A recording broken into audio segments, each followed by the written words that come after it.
Boucher. We also have Hannah Musa here, who is, I don't know for you guys, but on my screen, she's right next to me. So Hannah does a lot of the emails and the outreach and all of the fun things that make things successful. So thank you to Hannah. Ray Sanchez and Michael Terry are at a conference today, so they will not be here. We have Michael Terry, who helps out with all of the hardware stuff for East Valley and West End, and then Rudy Villalobos, who helps out with all the hardware stuff for High Desert. And then if you have any network questions, any help that you might need getting onto getting hardwired or anything with Wi-Fi, things like that, getting your devices on, Kyler West is our network specialist. Today's agenda, we'll just welcome and intros, which we're already halfway done with. And then we will go ahead and turn it over to Coach Finkel, who will talk about his program at Upland High School. We're going to talk about some tournament updates with our partner Play Versus, Coach's Corner. We want to talk about how we can support programs that you guys have been able to build or are building so that it's not contingent on just like one person. And if that person leaves or transfers or something, that the whole program doesn't fall apart. So how are we maintaining that support for the program? Q&A doc will go over any questions you guys might have. And then we have a lot of upcoming events, opportunities, and we'll talk about some of the regional play that's going to be happening as well. I do encourage you to visit our website. We do have updates that have been worked on our website. We will be getting some of these winners from the fall tournaments to be put on there. So we are really excited to have all of that showcased on our website. So just want to make sure you guys have access to that and you can check it periodically. Also, there's a resource that you can download or use the link to be able to access. It's the 4 pillars of an impactful esports program, and this was developed by SBCSS Esports, and we used Redlands Unified School District as the model of how they were able to implement all 4 of these pillars. You have the school connection, college and career readiness, family community engagement, and social emotional learning. And today, Eric will tell you about how Upland High School is meeting all those 4 pillars as well. So if you want a resource for that, that is available through that link. I think Sanucci is on here. Sanucci, I don't know if you're at a place where you can unmute. Would you like to talk about the fall brawl? If not, I can do it. Yes, the fall brawl was amazing. Can you guys hear me? I can hear you. And yes, I agree. It was amazing. We had a lot of great participants from a lot of different schools. And it really was good just to see everybody come together and play and just put their best foot forward as they were going through competition. And we had several different levels of competition. And I thought it worked out really, really well. So huge shout out, obviously, to the county for helping us and being patient with us, even if things didn't go perfect. And it overall, I felt like it was just a good way to kick off the esports year. So thank you, guys. And thank you to you, Sanucci, for hosting that. And he's done such a great job. This was the 2nd annual Fall Brawl, and there were so many things he did on the 1st annual where we were like, "Hey, we're going to copy that," or like, "How did you do that? How did you get how did you get cans to donate food? How did you?" So there were some really great things that we were able to collaborate and just like go off of Sanucci's like dream of what he was reaching for, and he made things a reality. And so just really excited to see the Fall Brawl be the 2nd annual Fall Brawl and how much participation they were able to have, and just that representation up in the High Desert was wonderful. So kudos to Sanucci, also bringing in his CTE team. They did a great job with making posters. They had the whole gymnasium filled with posters. You can see on this picture, right behind the student in the middle, it said Rialto High School. And like on the other side of the bleachers, they had a poster for every single school who had registered. And so I thought that was a really great, really fun way to like have everyone feel welcomed and just see their poster and be like, oh yeah, that's us. Also, something that was really amazing, or two things that were really amazing, was in addition to the gameplay, they had extra games going on. So they had Big Bash happening and then King of the Mountain also happening. And so it was cool that we had some winners from those games. So I thought that was a great way to keep students engaged, even if they were, no longer in the competition, but they were able to play with these ones. And then also there were some sportsmanship awards. So myself and Rudy, we were just kind of scouting out the students, seeing like how they were interacting with each other. And so Sanucci, thank you for that. I really appreciate that. We were including that sportsmanship. So shout out to Barstow East Tex for hosting a really great fall brawl. Thank you so much for all the kind words. It really was fun just to see everybody doing that. So thank you again, kind words, and again all the support. It definitely takes a team for sure. Definitely. So third annual, we'll be ready for it next year. From that event, we do not have one switch that we had brought over. So we got most of them. There's just one that is missing. So if anyone has an extra Animal Crossing Nintendo Switch and you're like, that looks different, that's not one of ours. How did we get that? It might be the SBCSS Switch. So if you have that, please return it. No questions asked. We know it gets crazy those days, or kids are playing and they're warming up. So if you have a Switch that looks like this, please let us know. Drop it off. We won't ask anything. We just, we like to have our inventory so we can give that back out. And we have a couple of things coming up as well. So the more hardware we have, the more kids we can get engaged. So if you accidentally have an extra Switch, or one of your kiddos accidentally has an extra Switch, it's probably ours. So just letting you know about that. Last PLN, Sanucci did host that one. So we have a recording of that September PLN. Encourage you to go back and watch it. Again, those 4 pillars of an impactful esports program. He talked about what Barstow's doing. So you can go watch that, get some great ideas, get some access to resources. And all of that is available in that recording. So just want to encourage you to check that out. Also to follow them on their Instagram. So with that, we're going to hear from another coach about the 4 pillars of an impactful esports program. And Eric Finkel has been a very passionate esports coach. He juggles a lot of things, but has built a really great program that includes a lot of students who they've been exposed to transferable skills. They've felt their sense of belonging in this program. Even some students who have graduated, they come back, they've come to some symposiums, so they enjoy being a part of it. Even after they graduate, they still feel that loyalty and connection and want to continue with that program. So excited to have Eric here and to learn about what he's built and some of the accomplishments of his kiddos, his students. So I'll turn it over to Eric. Great. Yeah. Thank you, Jessica. And again, really appreciate you allowing us to come and talk to everybody today. And of course, for the support that we have gotten from you guys along the way, because a lot of the stuff we've done here was thanks to you guys being there to give us some support at the beginning and helping out with events throughout. So we're very grateful to you as well. But good afternoon, everybody. My name is Eric Finkel. I'm the esports coach here at Upland High School, and here to talk to you a little bit today about our program here at the high school and how we've been doing things and how we're working to build those community pillars like Jessica was talking about and trying to build the best program we can for our kids.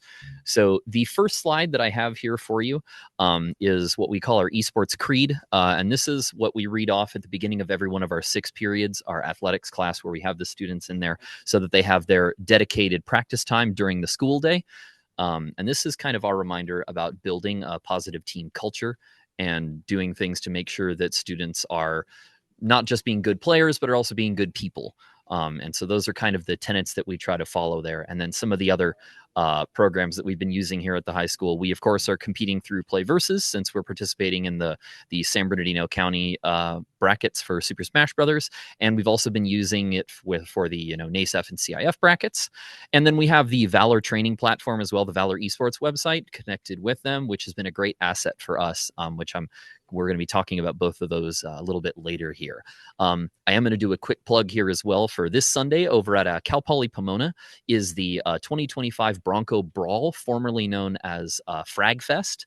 And it is a fighting game series of events that day, a miniature esports events they host there at the college.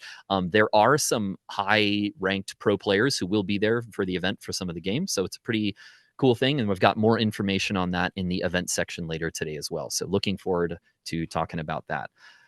Another piece that I wanted to share is last year we were invited to go to the NACAD, the National Association of Esports Coaches and Directors clinic that was hosted over in Long Beach at Long Beach City College.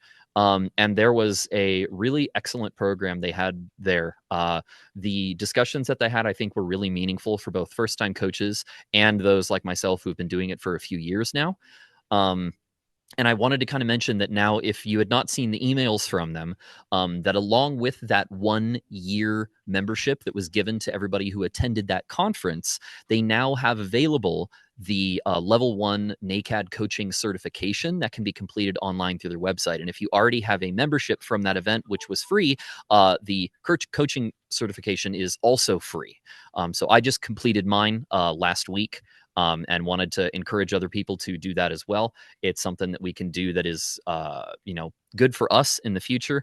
And the things that they teach you as part of the certification, I think, are very student forward and are very useful in helping particularly new coaches build their coaching practice as they go through.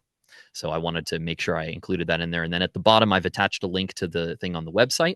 And if you attended that conference with those of us who went in, I think it was November, you should have that link in your email as well to be able to get redeemed for your free 1 year membership, which will get you free access to that training. So you can do it there. The next slide is my favorite. This is the one that has all of our pictures from some of the cool stuff we've done here at the high school. So on the top left there was ours, about the very beginning of our second year of esports here, where we just have kids on tiny chairs around, tables crammed in the corner with PCs and stuff stuck on top of them. And it was a horrible, dusty mess, but we survived it. And then now have moved towards some of the other pictures you see just below that. There is our big black and green UHS in the back of the room there with our lighting. Right next to me, my co-coach Brian, and Coach Dwayne from Edgewood High School there when they have come to do some in-person games with us. And so we've been able to expand a little bit since then, and we've got our furniture setups and things like that through fundraising, which I will also talk about a little bit later here. And then just a lot of other things. We have our yearbook photos. The one kind of in the center there is when we went to an event all together. Our students went and attended a little in-person esports event. And it was one of the first events that we all went to as a team outside of our school. Down in the bottom middle, I have two of our events from the SBCSS Esports Symposium from last year, or this year and last year, that we had our kids go to there. On the bottom left, we have one of our students who is managing our Super Smash Brothers stream when we stream our games on YouTube every day. The top right is just me having a good time. That was at the last esports event they held locally here in Ontario at the Convention Center, which was Main Stage in 2022, and meeting some pro players for Smash Melee and Ultimate there. But overall, just a lot of good stuff happening in the esports program. And these kinds of experiences and opportunities, I think, are really what esports is all about for us. Like, yes, I think many of us who are running these programs are the kind of people who would have loved to be able to play video games against other high schools while we were in high school, and are happy to make those opportunities for kids that are there now. But I think being able to give them those experiences and, connections to things outside of themselves, just sitting in front of a monitor at home, is what really helps build, again, not just good players, but good people. And so those are the experiences we like to focus on. Speaking of experiences, on the next slide there, we have some of the things we've been working on in our esports class. This year, we've been focusing on the distinction between gaming and playing esports, because we have lots of kids who come into the esports classroom who identify as gamers and who play video games, and we are trying to get them to understand that being a gamer and being an esports player are two very different things, that there is a difference between playing games casually and playing games competitively and building a competition-focused growth mindset that is for someone who is really trying to put their maximum effort into a game. On the right there, one of the things we have been doing is teaching our players how to build a PC.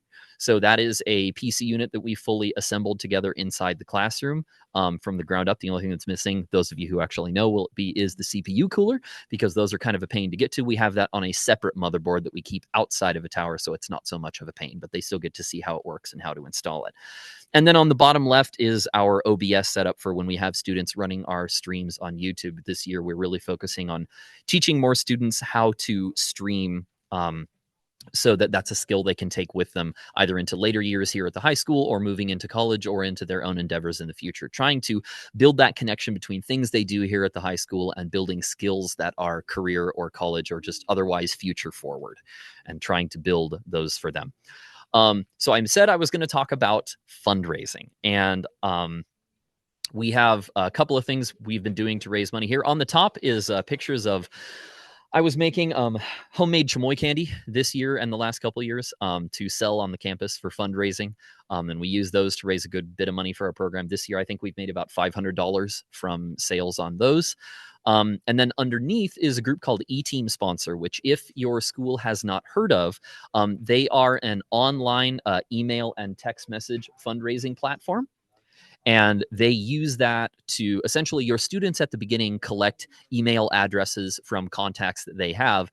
And then eTeam Sponsor, after the students initially sign up, regularly sends emails out to them. It's kind of just your general email blast, but it's sort of personalized to the student. And generally is very successful. I believe the very first year we ran esports, when we ran this, we collected around $1,300. And this year, after the deduction, because the school receives 90% of the funds that are collected, they keep 10%, which on the whole is a really good percentage compared to a lot of other fundraisers that are out there. This year, I believe we are taking in $1,850. And all of that is going back into the program for equipment and other opportunities that we're doing. So they're an excellent group. And our results have been really great when we've been using them, and the other teams on campus are using them as well. Football, soccer, etc. Really great results through them, and they're very approachable. Happy to come and do meetings at your school virtually or in person, and help support the kids on the day of and get things rolling with you. It's a really good group. I would highly recommend it if funding outside of your own district is something that you are looking for. The next slide is, we are working on trying to build a strong sense of team culture going forward. And so this year, as we are getting into the spring CIF season for our esports, we're building the concept of esports pride. And we have that broken down into our different categories there for positivity, respect, integrity, determination, and evolution as a player and as a person. And so these are kind of, again, buying into the idea of our students being not just good players, but being good people, and then talking about how those different aspects tie into not only their gameplay that they conduct here in the classroom, but into other things that they do as well in their classes, outside of the school, and how these traits are useful for them in the long term as they move into college and they move into careers that, as we all know, are long and difficult and stressful, and that these are things we can carry into our lives as we leave high school and move on to other things. The last slide I have from us in particular is I'll talk about the bottom first. Last year, we had the pleasure of working with the now Dr. Rose Katakutan, who was here from University of Loma Linda, I believe it was, Loma Linda. And she was working on her doctorate in occupational therapy. And for her research, she conducted ergonomics training here at the high school for our students, presenting that information to them about common ergonomic practices. First of all, asking them even, do they know what ergonomics is? And then going into things about posture and proper setup at a desk, making sure you're sitting in a comfortable position, taking stretch breaks, proper things to ensure you're avoiding esports related injuries, and all of those programs that she was learning at her college bringing those to our level here at the high school to help students get informed about what they can do, so that by the time they reach 30 or 40, they're not doing the grunt every time they get up from a chair and trying to pop their back into place. I got a couple smirks there. You guys know what I'm talking about. So, but it was really interesting to see the results from it, because at the beginning of her research, she came in and had asked the students, how many of them know what ergonomics is, and I believe she said it was about 5% of the students who said they were familiar. By the time they were done, that number had increased, and about over 80% could give an accurate definition of what ergonomics is and give specific examples of practices that people could use in everyday life to do things that are better for their health ergonomically as well. And those posters at the bottom there were created by our students last year as a to be used as recommended tools for other schools, so that they have references student created for what they can do to keep themselves healthy. Because I think a lot of us as teachers tend to sit at a desk all day, and there are things even we could learn to keep us healthy and safe as we do our daily jobs. At the top are some videos that we created here at the high school. And so the one on the top left, I'll have played first in just a minute. That one is our announcement for esports for the spring for our CIF season coming up, and we were showing the games that we were going to be playing this year and collecting gameplay footage that we have gotten from doing streams on our game days that the students manage, and then they get to see those videos that they took being collected and used in a piece of media that is then shown promotionally. So then they can say they have experience in streaming and putting media together for an actual product. So I'll play that one first. It's only about a minute and a half.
So that was our first one we'd put together, and I'm sorry, I can tell the zoom is not showing the the frames of the video very well, but I thought it was cool for the students to be able to see the videos that we record of their gameplay kind of being put together into a collective experience there.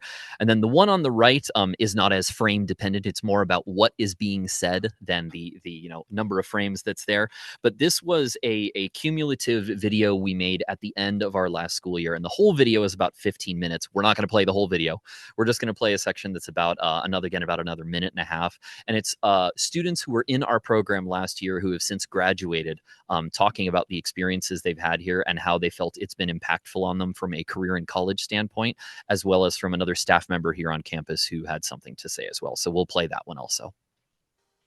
This is a very inclusive and healthy environment to be in, and it's one of the better ones at this school that I've seen. Not everywhere is as inclusive to being very broad, with LGBT or just otherwise inclusivity. It's definitely one of the better places on the campus. I also find it to be a lot of fun, obviously, right? I'm playing video games. I've grown to have a very big love for this sport. Before it was just a hobby. The most I would do is if my friends wanted to take it seriously, then I would. But now I've become someone who wants to pursue a career. Beforehand, it never seemed possible, but through 3 years of being here, being coached, learning what I've learned, it's made me want to pursue going in that direction.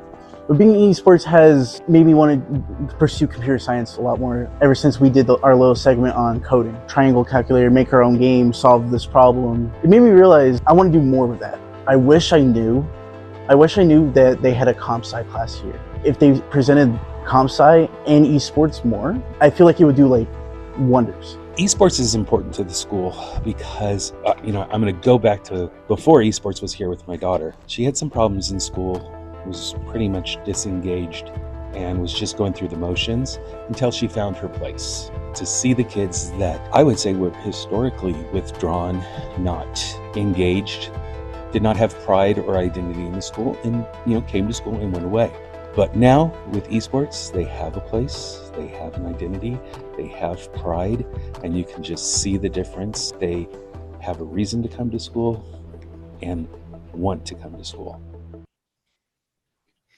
And so I think the stuff that Trevor mentioned at the end there to me is really the most important part about doing what we do. We're creating opportunities for students who often wind up being sidelined from a lot of other activities that happen here on campus. They're not interested in playing a traditional sport, or they're not interested in doing band or theater or things like that. But when they find out that there's an opportunity for them to get involved with esports here and connect with other students in something they're already very passionate about, and that it is given the same level of legitimacy as other sports here at the campus, that's a really powerful connection for them. And I think it's a strong positive force for good in their development as people, and in the perspective of feeling like the things that they do really matter in the world outside of things.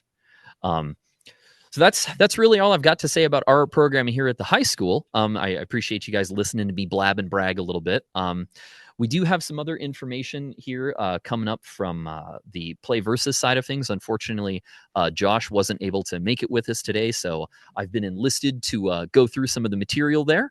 So getting into the recovering first the fall season here that we've been having for SBCSS Esports. Starting off, we wanted to go through the playoffs and things that are happening so far. So the SSBU varsity playoffs begin December 2nd after we get back from Thanksgiving break. And there is a link in the slides here to the bracket if you'd like to view it. We're also going to take a peek at it in just a bit. And the JV bracket is the top 4 players only, and that will be starting later that same week on the 4th. Unfortunately, like it says at the bottom there, Madden did not have a playoff season due to lack of participation. And middle school just remained as open enrollment to make sure multiple kids could play. We're hoping those numbers will go up in the future there as the relationship with Play Versus and the group over at Madden and the NFL continues to strengthen.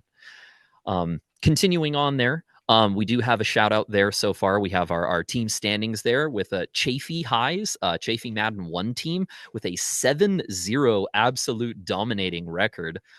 Congratulations to Chaffey High School there for their scores. Then we've got the Oro Grande High School, Mojave River Academy Roadrunners, who had their record there for second place with a score of 3-4. Chaffey being on the leaderboard twice because once wasn't enough, also taking third place there. And then Barstow High School coming in at fourth place there with their record as well. So congrats to all 4 of those teams for taking part in the bracket there. We have the current brackets for Varsity Super Smash Bros. Ultimate through San Bernardino as well.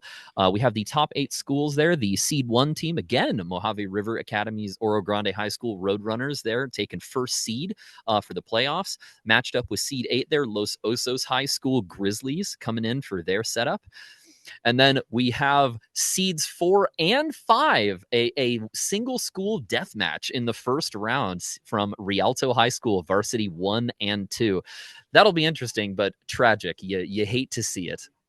The next one, we have Cajon High School with seed 2. Congratulations to them. Going up against our home here, Upland High School. Seed 7 are one of our Smash players as well. And then rounding out at the bottom are seed 3 from Colton High School and seed 6 from Barstow High School, the Eastex. So great representation all the way around from the district, and Rialto making sure they always take their extra big slice wherever they can get it. So we're looking forward to a great series of playoff games here, and hopefully looking forward to the outcomes later in the year as well. We do not want to forget the JV bracket as well. Again, we have some familiarity there. You'll notice something in common with the number of participants here from Rialto High School in the finishing bracket. In first seed, we have Rialto there again up against our player here, our JV player in seed 4 here at Upland. And then we've got seeds 2 and 3 from Barstow and Rialto again. So keeping things close to home here in the brackets for the year. So again, congratulations to all the teams from varsity and JV. James Kingdom says, we want that rematch from NASEF. You bet, buddy. Let's make it happen. Let's get those rematches going out there. I know we have a couple of schools nearby us over here at Upland, Claremont High School and Edgewood High School, and we have Aquinas, and the three of them like to come scrimmage here at Upland in person whenever we can, and it's always a cool opportunity for the kids to sit down, and they come in and it's all smiles, and then it's game time and everybody gets real quiet because suddenly it's very serious, but it's a great time. They get to meet each other, the coaches get to talk about experiences. It's been great. We've had really good experience here with all of that. If you are just getting started with esports at your high school or are looking to get started next year, there's some excellent resources there from PlayVersus. There is, of course, their high school site where you would go to sign up and get started. The details about the fall 2025 season, which now also the details for the spring season should be there as well. They have resources there for your IT and tech staff if you need help getting set up with things like whitelisting so that your no doubt robust high school's web filter to keep kids from playing Fortnite during government class will allow them to access your Smash Ultimate or Rocket League or anything else that you play during the school year without getting blocked on game day. They also have pretty robust documentation there that your IT people will thank you for later, at least getting started. They also have video walkthroughs to help you get set up for the game day itself. And those, I think, are a recent addition that has been pretty useful this year. And then lastly, as if you are a coach, are the deer in the headlights for esports this year, they also have some coach resources there to help you as a coach figure out what you need to get started for your players as well. They're doing a great job keeping things rolling. In addition to the PlayVersus side of things on their own end of the brackets for San Bernardino County and otherwise, we have the NASEF and CIF esports initiative that is going on for spring 2026 again this year. All of the key dates are there. Registration is open now and remains open for about another month. It is a $100 cost to register for your school site, and that is, since this question comes up a lot, for your entire school site, all of your esports teams, all of your esports players. It is a single one-time $100 cost for that year. And that covers everything. And that is paid online through GoFan. They generally prefer that it be paid with a credit card. So at our site here, I paid for it here and then requested reimbursement from the student store by check later because our athletics account does not have their own credit card. I have been told, though, if your school absolutely needs to have a purchase order, they can do that. You would just need to email Chris Fahey at the CIF, and he can send an invoice to you that you can then submit for a purchase order. But the deadline to do that again is December 12th to get that paid and to get registered. That is also, I believe, the last week of preseason before the real season for spring 2026 begins. And it says right there, the preseason weeks, December 1st, 8th, 5th, and 12th. Oh, so it is a little longer. Excellent. So you've got 2 more weeks of preseason to get in, even if you actually register and pay absolutely last minute. The regular season begins the week of January 19th, which is a Monday, but the first matches do not start until the 20th, which is the Tuesday for their Tuesday games.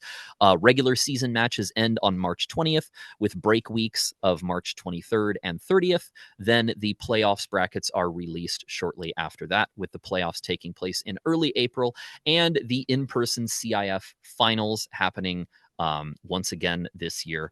The past couple of years, it was held at Cal State Dominguez Hills. I have not heard where they're going to be having it take place this year, but I do know that they are, of course, planning on having it in person, and those are some pretty cool events those days. Very cool for the kids as well. On the next slide is the list of games that they are hosting this year for CIF. They are doing League of Legends as one of their mainline titles this year, Super Smash Bros. Ultimate, including separately this year as an exhibition title. They have the Super Smash Bros. Ultimate female-only league for girl players who would like to participate in a separate league.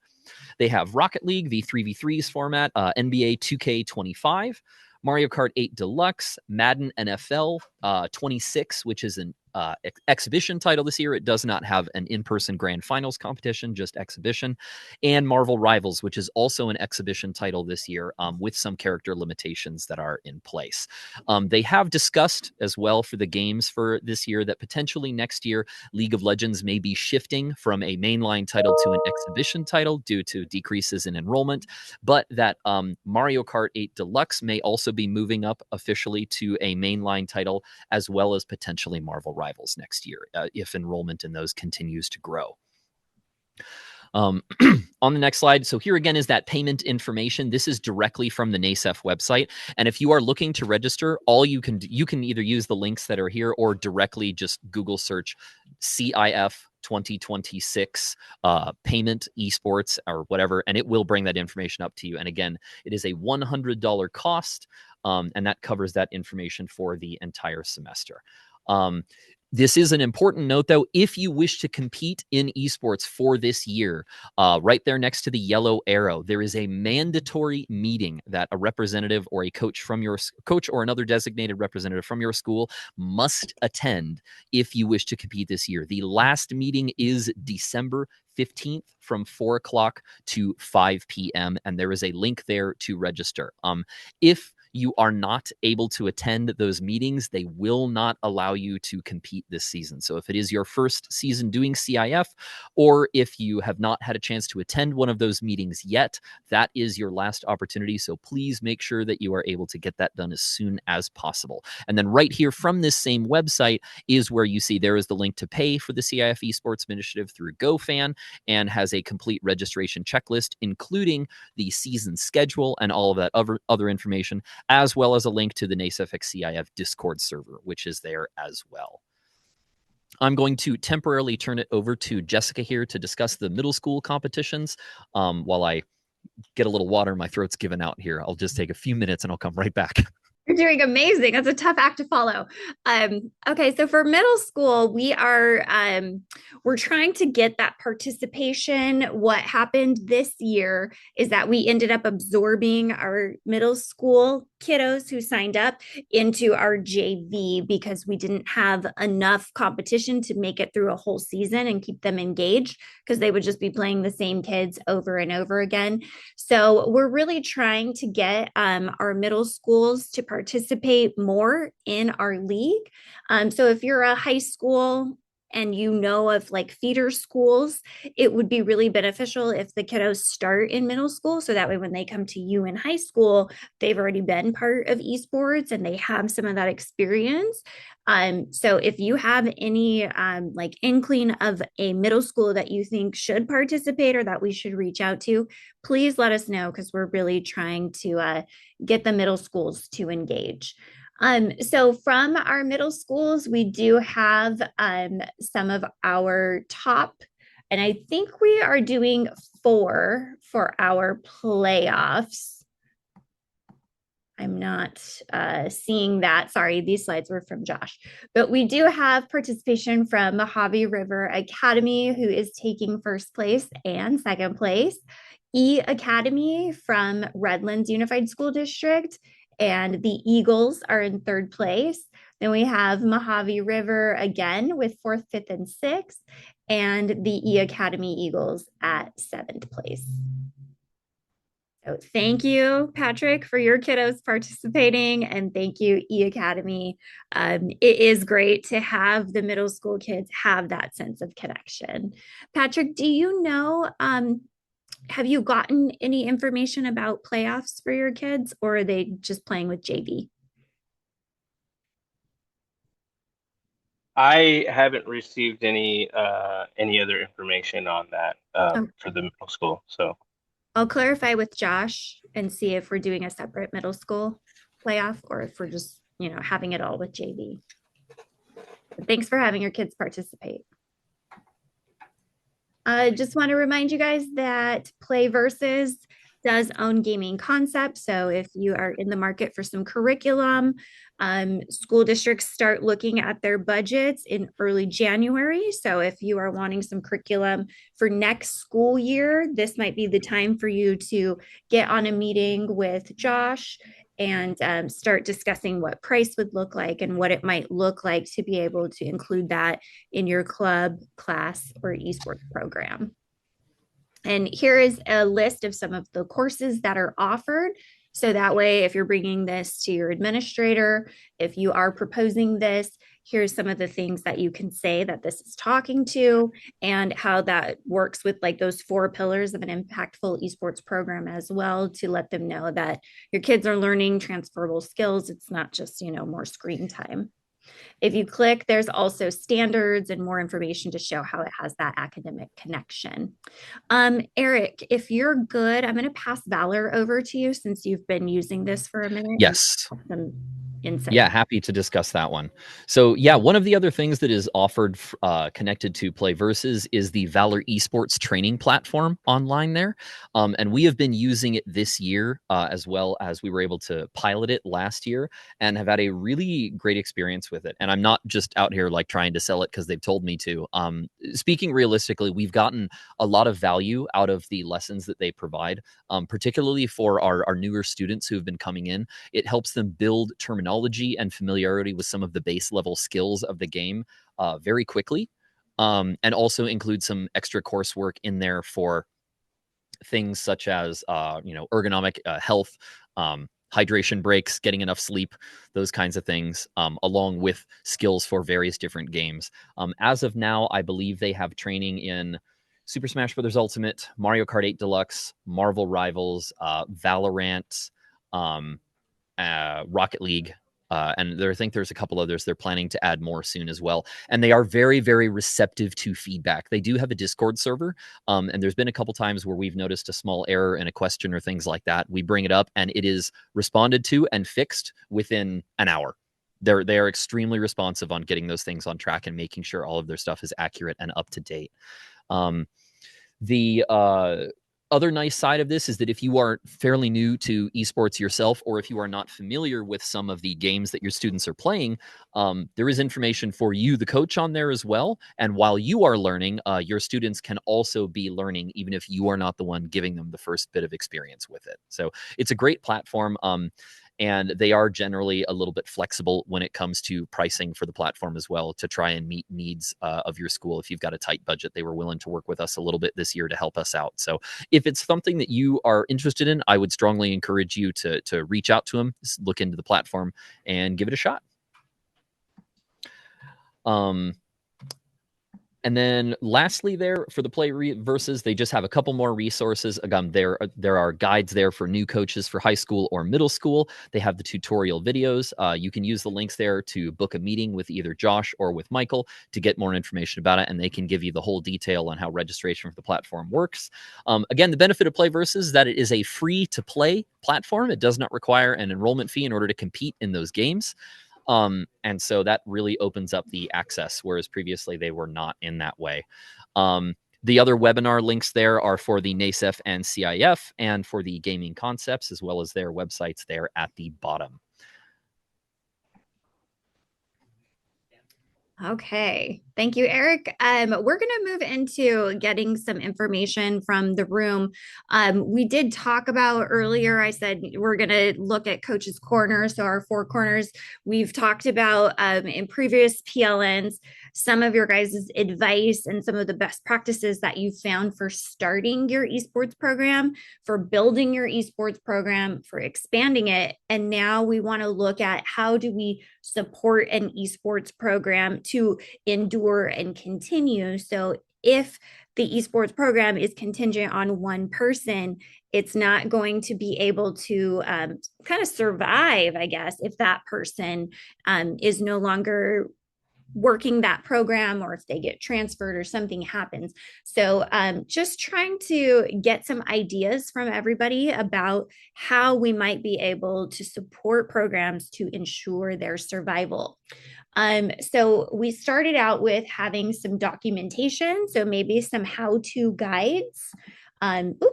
So something that is in writing or references. So that way, even if like you as the coach, you're sick one day, there might be something where you're like, hey, partner teacher or teacher down the hall, can you do my esports program today? I have some documentation about like what the kids do during our time together. Or if you have it as a class period, I mean, you're going to have sub plans and things like that.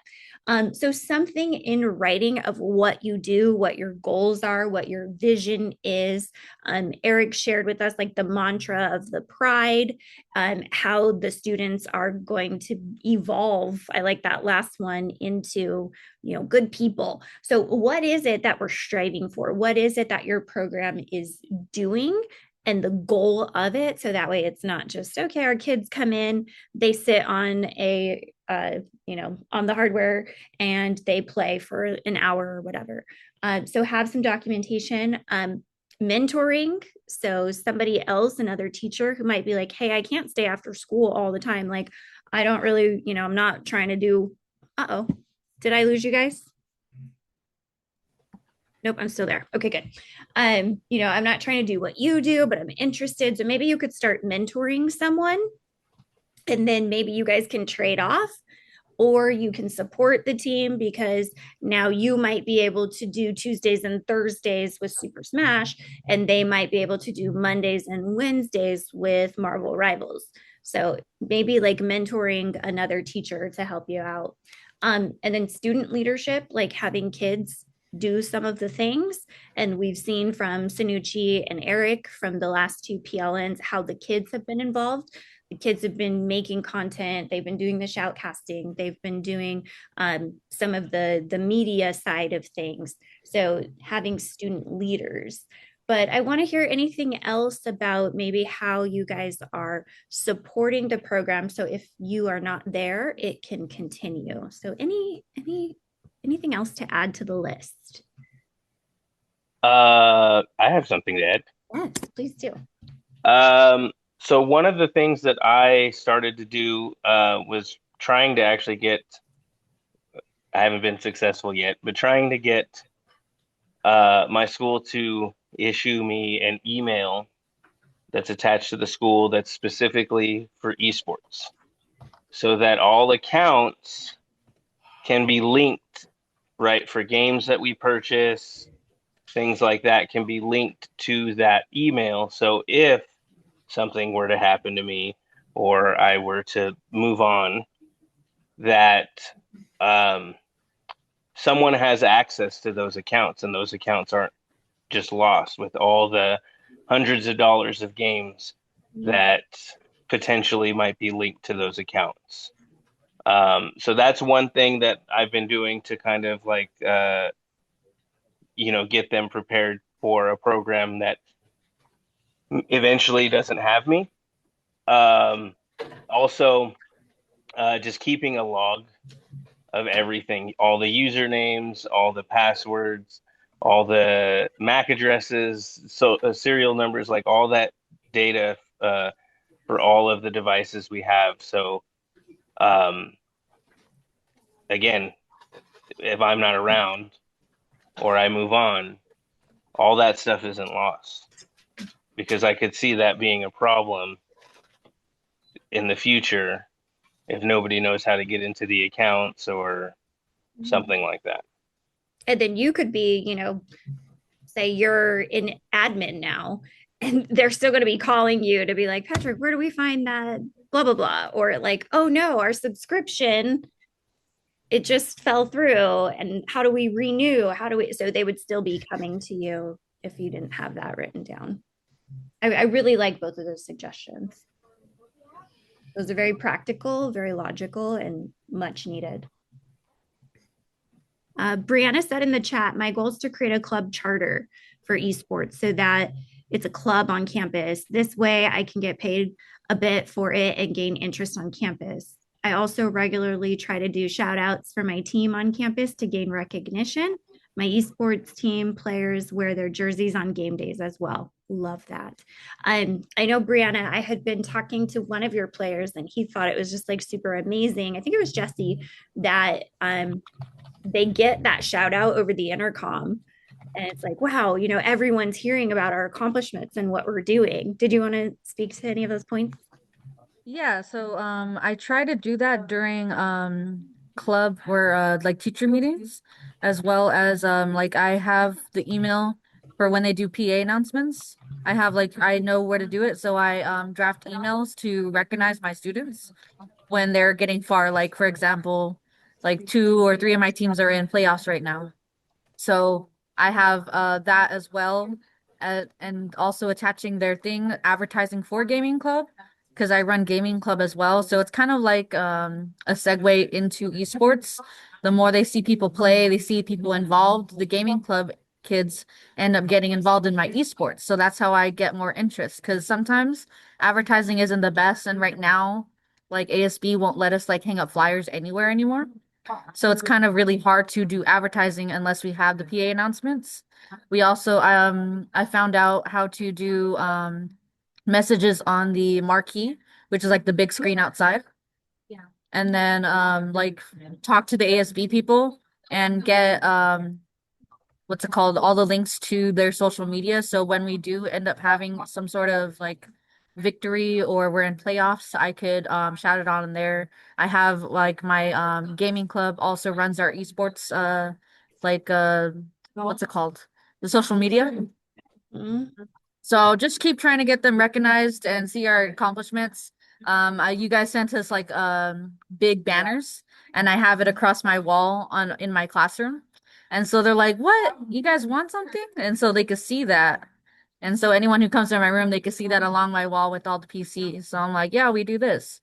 So that's all like just advertising to try to, get it a little bit more recognition. But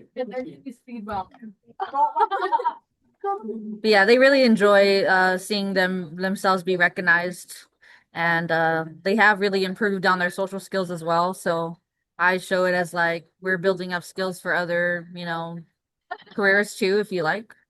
Absolutely. Absolutely. And that's how we're getting people to start taking this serious, because I think there was this initial shock of like, wait, what? We're going to let kids play video games at school? And then now we're seeing, no, there's so much more to it. Like when you peel back those layers, these kids are amazing and they're learning such great things and they're getting that team atmosphere and they're really like finding something that they enjoy to be able to connect them to school. And it's amazing how you coaches have been able to nurture that as well and create those programs that are inclusive and welcoming and places where the kids want to be. So kudos to you guys. Definitely. We'll go ahead and move on to Q&A document. We'll see if we have any questions. We don't. Okay. So any questions here for the group? I don't have any questions, but I can chime in here. I'm Edward Sandoval. I am the new instructor at the VBC College. We are in the process of designing a program for these students in high school who plan to pursue that as a career further on in levels. So I am producing two courses right now. One of them is for esports event production, and that will kind of introduce the students more to the esports ecosystem as a whole instead of just the gaming itself. So it's going to have the students be introduced to the structure and organization management of esports tournaments. Students will explore the professional esports industry while gaining hands-on experience in planning, coordinating, executing competitive gaming events, stuff like that. So casting, management, coaching, analysis, marketing, all that kind of stuff. So that is a little bit more along the lines of the background of what it takes to be a part of an esports tournament. And then I have another course that is going to focus more on hands-on gaming for the actual gamers. So if you want to improve as a player yourself, work on your aiming, work on strategies, work on playing with other teammates, and building your own strategies to go against your opponents, and also studying your opponents at that. So if they did want to take it to the next level, we aren't an official course yet. My courses are still going up to the curriculum committee to be approved, but we do have an open lab here at VBC. So if you have high school students who would like to go through the process of getting themselves registered as VVC students. All they need is a VVC ID to be a part of this open lab. So like I said, it's not an official course and we don't have any clubs yet, but we are trying to get word out that there is going to be an upcoming course for this at VVC at the collegiate level. That is fantastic news. And I apologize, Edward, for not having you jump on sooner. No, I had you're completely fine. I didn't know. It's But okay. I did have a slide here because I did want everybody to know Edward, he reached out to us at SBCSS Esports. And so I love this because it fits with that college and career piece that we really want to emphasize, and how you're being kind of a trailblazer with creating those courses. And so if our kids in high school know, hey, there are these courses I can take. I want to go to VVC. I want to be able to like access that. It might be, you know, a motivator for them. I'm not sure if you do any type of field trips or things like that, but I also wanted to ask you about how the kids can gain access to your lab. So I think I read something about them being able to go on campus. Can you expand on that? They would just have to register as a VVC student to get their VVC ID. So if you get in contact with the administration at the college, I hear it is a very simple process for a high school student to get that VVC ID, and that's all you need to be able to participate in the open lab. And would they have to come with a team, or can they walk on, like, can Uh, parents drop them off and they can go in and play? Or They can. It is open. All you need is the VVC ID. Right now, I encourage them to bring their own hardware if they're comfortable with it. We do have mouse and key and headsets, but if they are more controller with the rollers, they are more than welcome to bring their own controllers. They could bring their own headsets. If they have a mouse and key that they're comfortable to play with on their own, they could bring that. We are solely focused on PC gaming right now. We don't have a Switch or a console yet, so we don't have any EA games. We don't have anything for Nintendo like Super Smash Bros. Ultimate yet. Kind of trying to get the funding for that. But as of right now, we have kind of the big titles that are being played at other colleges like Valorant, Overwatch, Marvel Rivals, Rocket League, and a little bit of Apex, a little bit of Fortnite. But we're kind of sitting still at the free games right now, but I do want to expand into those other genres of games. But if they don't have a Steam, they're more than welcome to come in and create one. It is a free platform to create an account, and I try to keep the games that we have free so that way you don't have to buy anything. So just they can come on in, sign in with their VVC ID, sign into their Steam or their Epic Games account, and they can play, they can collaborate, they can make friends, and just have a good time at the open lab. that's awesome. Any questions for Edward about the opportunities with VVC? I do have a question, actually. So, because I'm located in Victorville, so would there be opportunity to say, like, bring my team just to see what you guys have, like, as like a field trip opportunity for my kids to come see, like, hey, this is the lab at, Victor Valley College, and if you're considering, enrolling, this is something that would be available to you. Oh yeah, definitely. They're more than welcome to come in and check it out. We do have a pretty high-end lab. Right now we have 10 setups. They're all Alienware, 3060 Ti GPUs, 32 gigabytes of RAM, i7 Intel processors. They're not Very top of the nice. line, but they're pretty high end to be able to run the games that are coming out right now. Oh yeah. Um, so yeah, you are more than welcome to get in contact with me. We could set something up for your students to come in and check it out. We don't have an official team or anything that they could meet. It's really just an open lab for students to come in and find out that there is an upcoming course that is going to be hopefully approved soon. But within that course is when I'm going to try to hope to form an actual team to compete at the collegiate level. So you're more than welcome to come in and check out the setups. That would be great. And for them to actually know that they can take this to the next level. Perfect. Thank you. Yep. Excellent. Well, thank you, Edward. I'm really excited that you were able to make it. And again, I apologize for making you wait till the end. No, no problem. Thank you for having me. Yes, thank you for sharing with us. So we'll go back. Sorry, I was so excited. I was like, yes, I actually have a slide for that. So I did want to talk about our regional competitions.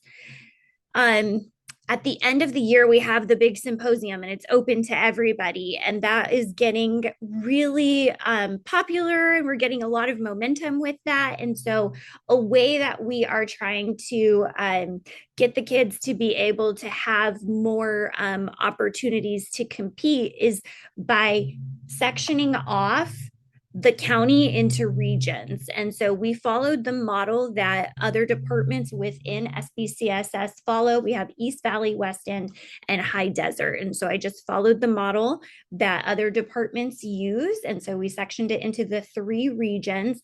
And so you could see there, East Valley, West End, and High Desert each have a highlighted school district. And those are the districts who are going to be hosting the competition for that particular region. So for East Valley, Rialto is going to be hosting. That will be in March. For West End, Upland High School is hosting, and that's in December. And then for High Desert, Mojave River is hosting, and that's in February. And so we're doing that in collaboration with Patrick's February Face-Off, which will be the 2nd annual.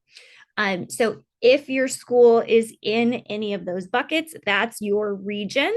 And so that way we can have your kiddos compete against their own region, be a regional champion. We're going to take the top 8 from each region, and then those students will play in May the way that we did the symposium.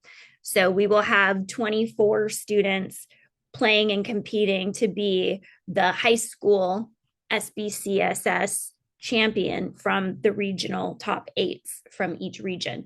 And then we'll also do that with middle school. And hopefully we get participation, where we get 24 kids total. So that's what we're doing this year for the symposium. It's going to look different. So where the symposium was open to all, now the regions are open to all the kids in East Valley, all the kids in West End, all the kids in High Desert. For High Desert, there's a caveat because Patrick, I know you want yours open to all. So if we have, Rialto, they want to come, Upland wants to come, we will be able to take them at the February Face-Off. But what we'll do is we'll look through the placings and we'll pull the High Desert, the top 8 High Desert. So wherever they are in the rank, it might not be like a clean, the top 8. We'll see who's from the High Desert. And so that's a way we can make all of that work. So the one in May is going to be just the regional winners competing. So we do have the West End coming up. That's in December. So Eric, would you like to speak to this one since you're hosting? Yes, happy to. So Sunday, December 13th at the West End Educational Service Center in Rancho Cucamonga is the West End qualifier. That one is open to the 10 school districts that are listed there. Our Upland students will be there volunteering to assist for the day. I will be there kind of walking around making sure all the fires are getting put out. And then there will be some other staff there around to assist with doing data entry for the brackets and things like that. My understanding is the expectation is we should have around 16 setups available for the high school competition, around 8 for the middle school competition, and there should be some friendlies stations available so that students who are outside of brackets still have an opportunity to play, practice, make friends with other students around, and get some games in. We're really looking forward to it, and we're hoping to run a pretty quick, pretty tight bracket there to get the competition going pretty quickly. And then the top 8 students from the event will move on to the symposium next year in May. And that will be true for the other competitions as well. We should have 8 from the West End and 8 from East Valley, etc., for a total of 24 students there. I wanted to check if we had gotten any official confirmation about if we were able to secure DLC characters by chance this time around. Michael Terry is not here. So And I'm you would going have to that. Okay. tentatively say yes, because he has been like confirming with me that it looks good. So tentatively yes. Cool. Awesome. I'm like 99% sure it's a yes. Cool. Yeah, I know. I had a number of students at my site asking that as well, because we do have some who like the DLC characters for their main. So they'll be very glad to hear that. So cool. Thank you. And then, yeah, if for questions about it, for registration links or things like that, the big boss is Hannah. She is the one who has all that info. I can pass those links on as well. Or if you have questions about it, you can always shoot me an email as well. I did post in the chat a minute ago a link to the West End qualifier for the competitor registration there. That link is there and the registration is still open. I noticed there was a question from Brianna Lozano about, is this the one that has the December 10th registration due date for the West End? That is correct. Yes, we will need to close, because we're running this in conjunction with Upland High School. So we have, two parties that are trying to make everything work, and Eric is still, doing his day job of teaching. So we do have a tight deadline of December 10th, so we could get the brackets made. So this is just for the schools that are West End. It's open to high school and middle school. And we are taking the top 8 to then against the other West End regional champions in May. So Hannah, did you want to say anything? I saw you unmuted. Sorry, yeah, I was just going to mention that I'm going to be posting the link to the registration for the coaches and volunteers in here in case anybody wants to sign up through here. Excellent. Thank you. Just posted that now. And that's actually, I wanted to say that too. If you guys wanted to come chaperone, if you want to bring students to just kind of check it out and see, so maybe you're not in West End, but you're like, hey, we want to participate. We want to go. We want to like have some snacks and hang out with you guys. You're more than welcome to do that. So Hannah put the form if you want to be a volunteer, hang out and help. Yeah, we'd be more than happy to have you. Do you know if for the East End they already have the event set up? Because I got the email for the West End and I just wanted to see for if there's a date for that. Yes, and so apologies if you got the information, you're like, hey, that's not actually for my students. We do apologize. We tried to do a clean list of all of our contacts for each region. So hopefully that won't happen again and confuse you guys further. For the East End, we do have James Kingdom who's on right now. So for East Valley, that's going to be hosted by Rialto. So we have a tentative date of March 14th. James, do you want to talk to this? Because I don't want to speak over you. No. Yeah. So I mean, I'm kind of new to setting on a competition like this, but I went to the Fall Brawl, so I got some good ideas. Trying to get some of. It's going to be held in my gym, so hopefully we get a lot of people to show up and participate. So try to get some of the school different clubs to get involved. Like I saw at the Fall Brawl, get some CTE, maybe get some fundraising going on for the school, so that's also, I'm also looking forward to. So, there's no entry fees. So hopefully get some snacks from the culinary and stuff going out. And just kind of excited to go for the adventure of trying to put on a big event, really. Perfect. And Sanucci was a great, one to watch and see how all of that fell together. So yeah, I think you guys are going to put on a really great event, and we're there to help. We'll all make it work. Yeah. So I mean, Thompson does, the now I'm blanking on it. The thing where the Rubathon. Oh, that's yes. what it is. And that's a big event, and I've helped him out a couple years with it. So I kind of have some things to fall back on, and probably going to integrate some of those other ideas of bringing in other games and other things to keep people involved and having some fun with it as well. Perfect. Yeah. Okay. Yeah, you're ready. You're ready to roll. If you've I helped hope so. with this one, yeah. We do have the location there. It's the Rialto High School gym. It's going to be March 14th. We will have a link to register probably in the follow-up email from this meeting. So Brianna, we should be able to get that to you by Friday. And then I'll go backwards and go to, so that one for East Valley is in March. So we'll go back to February. So the February face-off will also be the High Desert Regional. And this is where it gets a little bit confusing because this actually is open to everybody because this is Patrick's event and we're kind of like piggybacking on it. So Patrick, do you want to speak to the February face-off? Yeah, so it's the second annual February face-off. It is open to everybody, like Jessica said, so it's not just for high desert schools. We'd love to see you all there. I'm working out a few last minute kinks before I can push the flyer out to everybody.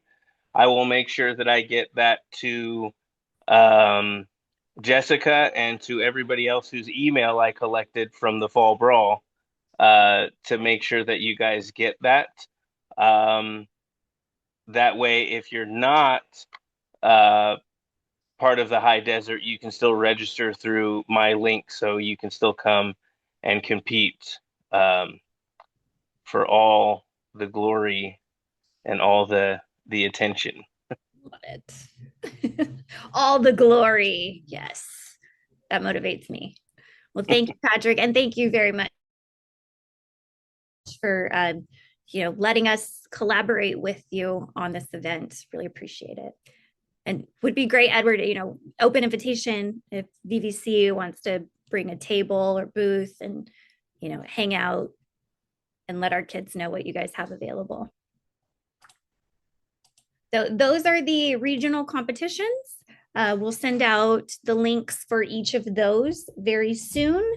There's some more opportunities and things on the slides. I won't go over them by each. I'll let you guys, refer to that on your own because there are lots of opportunities. We do have all of our information here. James, that's weird. Michael Thompson. It's another Michael Thompson. I looked at that twice and said, hold on, wait. Yeah. But it's you can say Mike Cow because that's how it's spelled. It's spelled differently. Yes, that's the only way I knew that he wasn't moonlighting at Play. Yeah. So there's info for Play Versus for all of us at SBCSS.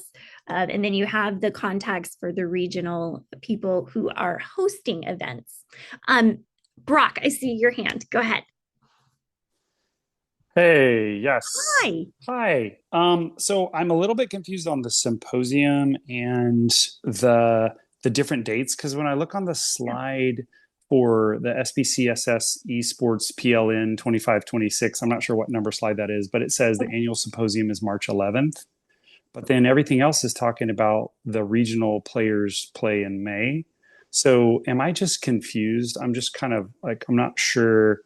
Like, are there two events? Is there an event March 11th and then there is another event in May that is the regional winners competing, or am I just off? I messed you up. So I think this one's the one that you're talking about.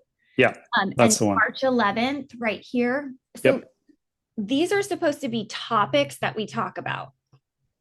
Oh, I see. The PLNs. Okay. So it definitely looks like that's the date. I see. Got it. So that's the PLN meeting date, March 11th, where we're talking about the symposium. Yes. And the symposium is no longer open to everyone. It's only those who win at the regional level. The top 8, yes. Got it. Okay. And then just lastly, is there, I just like with our West End, there's just so few high schools in there. Like I was in an esports meeting with all of our district today. I think I shot you an email. I know you're busy. I just never heard anything back really, but Like East Valley has like 41 high schools, High Desert has 30 high schools, and West End has 14. So it's just a huge discrepancy. Nine of which of those schools are mine in my In the same district. in my district. So we already compete against each other. We have our own, competitions district wide. So I'm sure everything is already locked, but if I could just throw that out there for future planning, maybe for next year, I don't know. I don't know that there's a huge draw from my district on competing just against 5 other schools. I think they were just looking for like more competition, and I've been like trying to go to bat and say, come on, guys, get on the San Bernardino County bandwagon. Come on with me. Come on with me. Because it's just, there hasn't been a whole lot of interest from my district. I think Los Osos and myself, those have really been the 2 schools that have really been a part of it. And the others, they're very involved in CIF. So the Play Versus, the acquiring of Generation Esports by Play Versus is interesting to them, but it's like kind of a hard time just trying to get everybody, all the bands together. And so if it's just me and Osos going up against 5 other schools, it just doesn't feel like a regional competition to me at all. So that's my perspective. I'm not trying to, start that conversation here in this meeting. I know, that's just dropping that. That's just my perspective. It just feels way off to me. But in the end, I know you guys got to make the decision as a whole, but that's just my 2 cents and my concerns about it. But I think that was it. Those are my questions. Okay. So as far as opportunities to compete against more schools, hopefully you guys can go to the February face-off, since that one is open to everybody. And so you would probably be able to get, that competition that you guys are wanting. And then I would really love to, talk next year, maybe have a committee where we're thinking about what it's going to look like as far as equity for your players. So as we're planning for 26, 27, get that feedback for sure. So I appreciate that, Brock. Copy that. Sounds good. Thanks. Yeah, thank you. Eric, go for it. I was actually just going to weigh in on Brock's comments. I think that trying to build more of that involvement in our area as well would be a really solid idea, because I was noticing as well kind of the hyper concentration of schools in that area. When it comes to high school, at least, we do have a lot of elementary or middle school districts in our region, but the number of high schools is a little more limited. And I was just going to say that if it gets to where you guys are starting to have conversations about building other things up, I know we're from another district technically, Brock, but we would love to be a part of those conversations with you guys, because we're the only high school in our district who does this stuff. And I think getting more in-person competitions going is something that we're all really passionate about here, and just we'd love to weigh in on that with you guys if the opportunity presents itself. Copy that. I got your email, bro. If I could weigh in on that as well. Yeah, please do. So I had talked with Sanucci about it a couple times. I think back to my time in high school, and I did marching band, right? And we had our marching band circuit kicked off at the beginning of the year in October. And like every other week, we were at a different school, right? Competing every weekend. And I think it'd be nice to try to get some kind of circuit like that going. Not just within, we went all over Southern California. So not just within like each region, but, within the whole county, where we can have these competitions, maybe, once a month or something like that, where we're able to take our team and travel much like a traditional sports team would, and take our team. And now we're going to the Upland competition on this date, and Barstow's competition is on this date, and we host ours on this other date, and just have a nice little circuit that's kind of planned out for the school year, year over year. Then we can, events that families can go to, because, that's one of the things that I'm working on, which I'm I love to see that Upland, that you guys are doing the streaming, right? Streaming to YouTube, because right now my families, they just think their kids are coming to play video games, and they don't have an arena, right? They don't have they're not going to a football game or to a basketball game or to the track meet to watch their kids perform. Yeah, And so I absolutely. think that would be such a great opportunity if we had some kind of circuit like that, where it's like, hey, you know, game day this day, we're going to Upland, we're going to Barstow, we're going to, Rialto. Yeah, I just think that would be amazing if we could maybe start talking to each other and maybe coordinating, you know, something like that. 100%. And that's the goal.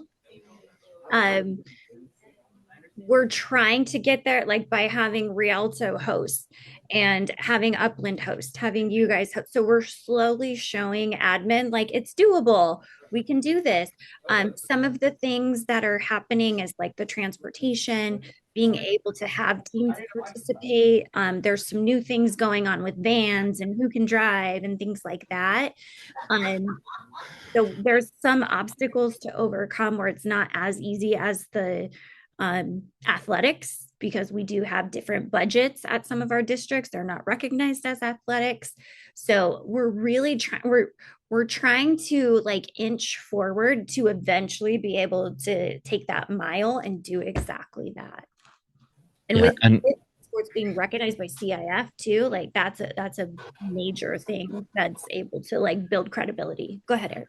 I was going to say the transportation thing between different sites for different events has been a major thing too. Like, we would love to go to more events with our students and things like that and make all this stuff happen. It comes down a lot of it to funding though, because at least at our site, transportation is covered for anything that is CIF. But if it is not CIF, any transportation has to be paid for by the group itself. And our budget would cover maybe a handful of van rides for the whole year, and that still wouldn't be very many students. If we needed more than one van, we're looking at twice the cost. It just adds up really quick. And so I definitely agree with Patrick that having an in-person circuit where the kids get to travel, parents can go and see that stuff happen is huge. I feel like right now the best bet that we have is through streaming, so that, and I do have some like students whose parents or other family members will tune in and watch the streams, and they let them know and send them the links when we get started. But it's not the same. It's a good step in the right direction, but it's not the same as that in person. And I definitely agree it's the direction we want to go. I think the challenge of making that transportation happen is something that we're working on. And I know that was in the conversation we've had previously about wanting to get more in-person things going. Cause like everybody, I don't want to speak for everybody, but I think I can when I say that everybody likes the symposium because we like to see each other in person. And like Brianna said, it has to be in CIF. Otherwise athletics will not pay for that, for the transportation, at least at our site. And the reason CIF, I know, has not moved into doing more in-person competitions and doing things like required travel and schedules is because that's a whole secondary level of planning that goes into esports that is already done by other traditional sports, but adds a lot more complications when it comes to esports and new regulations and things that have to take in place. And then it suddenly means things like if they were to sanction esports for us, things like that, we lose access to high school students being able to participate in other esports leagues outside of CIF, which is something they do not want to do. So we have a lot of unique challenges for us to work through kind of on all ends there, which is unfortunate. But I think as long as we're all willing to try and work and make more events like the ones we're having this year happen and build up more in the future, the more we can do, the more we can host and use the network to communicate with each other, that we can build it. It's a matter of fitting it in a way that lets us work within the boundaries that unfortunately we're all kind of working with. And Brianna had said something like, hey, we're just trying to set up like opportunities with other school sites. Let's see. To do scrimmages with other schools. So hopefully, if you're a school that could get transportation and can go over to Cajon, or if Cajon can come to you, that's something you guys can coordinate, and that could be a really great opportunity.